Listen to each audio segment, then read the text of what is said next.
Si asamblejiste në Istog, cilën temë do të veçoje që juve ju bën ta përfaqësoni një lloj krenarie, nëse mund ta them, që keni diskutuar, keni shtruar, keni lëvizur gjërat atje? Në fakt ka shumë tema për të cilat diskutoj në mbledhjet e asamblesë ose pothuajse për të gjitha. Si temë shqetësuese ka qenë dhënia e pronave tek disa persone që ne i kemi konsideruar që janë dhënë me të njohshëm që thot populli. Edhe nuk i kanë kaluar kriteret, nuk i kanë kaluar kriteret e duhura për të ardhur deri te ato pika. Gjithashtu për çfarë bëhet fjalë? Për dhënien e disa pronave në të cilat nuk parashihet për çfarë periudhe do të ndahen ato prona tek personat privat të cilët kanë aplikuar dhe në fund nuk bëhet e ditur se çfarë ndodh pasi që të kalojë mandati. Me mungesë transparence thu. Një proces jo meritokratik. Jo meritokratik. Ato prona shkuan tek kush? Shkuan te disa individ. Që?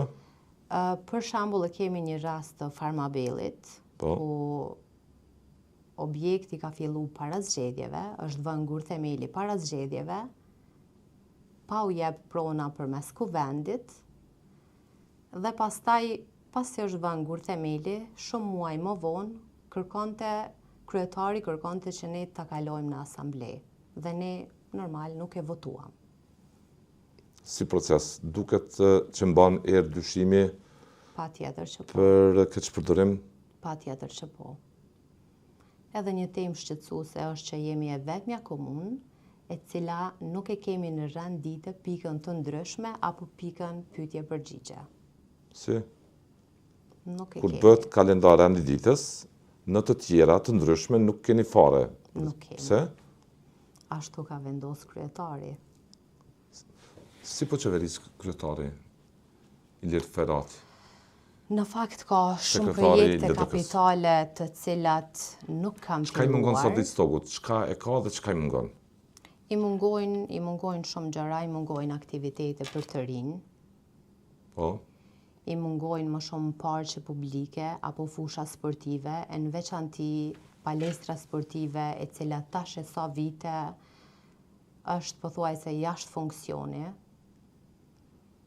Kemi klube të handbollit, basketbollit, të cilat janë shumë të suksesshme, por për shkak të mungesës së hapësirave për t'i kryer trajnimet e tyre, kjo ju ka ndikuar edhe që të humbin vendet e para nga ligat e skuadrave ku kandidojnë.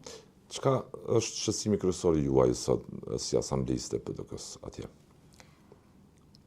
Shqetësimi im kryesor është që asnjëri nga asamblestët e pozitës nuk guxon të mendojë ndryshe apo të votojë ndryshe. Si edhe një herë? Nuk guxon të mendojë ndryshe apo të votojë ndryshe nga se çfarë thot kryetari. A janë të lidhjes demokratike? Po. Aq me duar të hekur ta qeverisë komunën thu? Ashtu. E thu vetëm pse jeni oponent politik, oponente e LDK-s atje, Jo, ja u kom thonë edhe gjatë një seance, ja u kom thonë edhe gjatë një seance. Asamblezët e LDK-s nuk votojnë? Votojnë, si që thot kryetari. Votojnë, nuk votojnë jashtë pikpamjeve të kryetarit. Jo. Jo, me përjashtim të njërit. Se në lidhje demokratike ata, është sekretari i LDK-s, vazhdimisht këtu në Prishtinë, eksponentët e LDK-s e përfaqësojnë zonën që ata në fakt është e kundërta. Ata janë shembulli i një liberal demokracie. Është e kundërta. Ilir Ferati, kryetari i komunës së djalë i ri, nuk është në moshë që të përfaqësojë një mendësi brutale qeverisë. Nëse përcjellni në një mbledhje të asamblesë ku kryetari merr pjesë, Po. Mund ta shihni që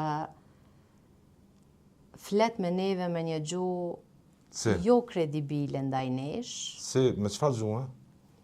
Me një gjuhë injoruese, përçmuese, ku edhe në një mbledhje kemi parë se si është sjell me një asamblesë të vetëvendosjes, ku edhe unë e dënoj atë gjuhë të tij dhe ai prap nuk ka kërkuar falje. Asnjëherë. Asnjëherë. Po vetëvendosa një stok dallon nga kjo vetëvendosja këto që shohim Prishtinë? Po përpiqesh istokun dallon pak. me glorifiku.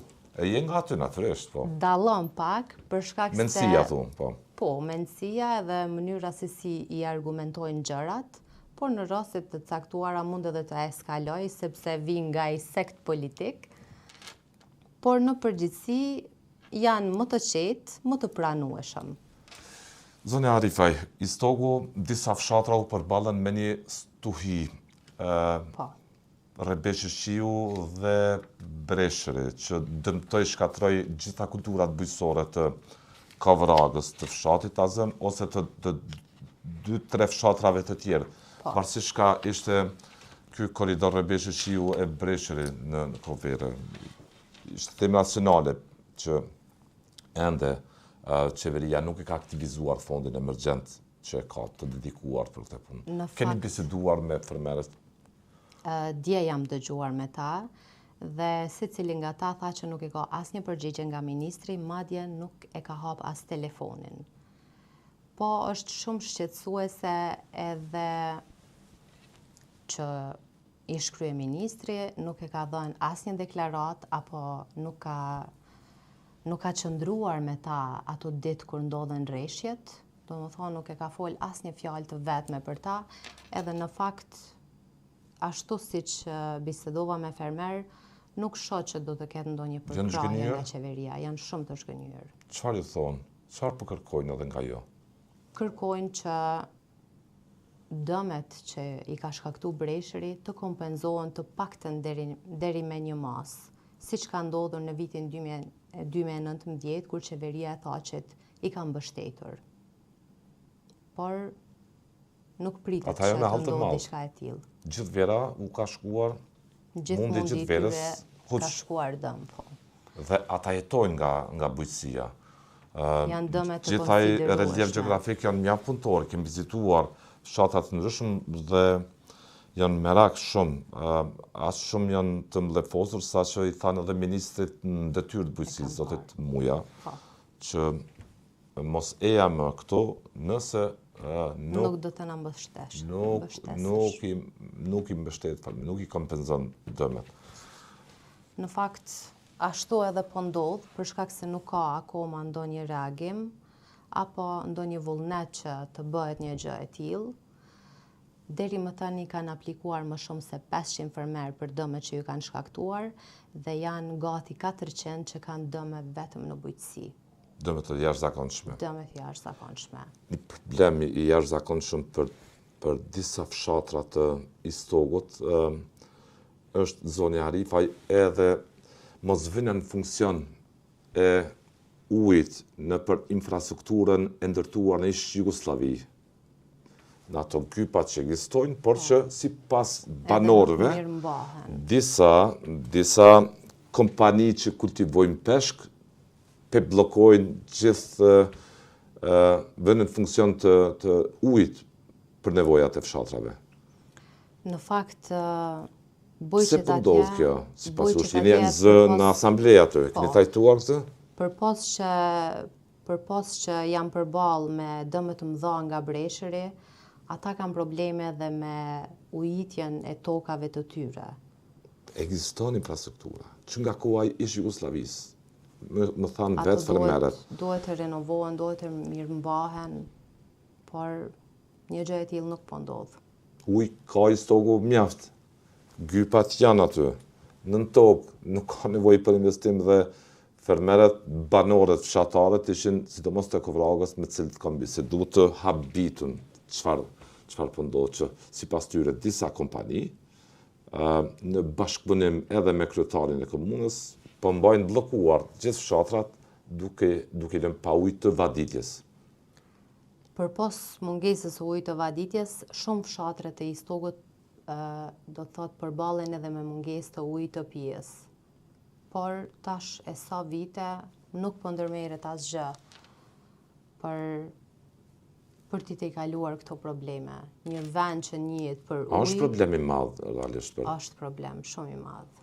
Edhe në fakt, komuna e drejton fajin nga hidrodrini e drejton fajin nga komuna.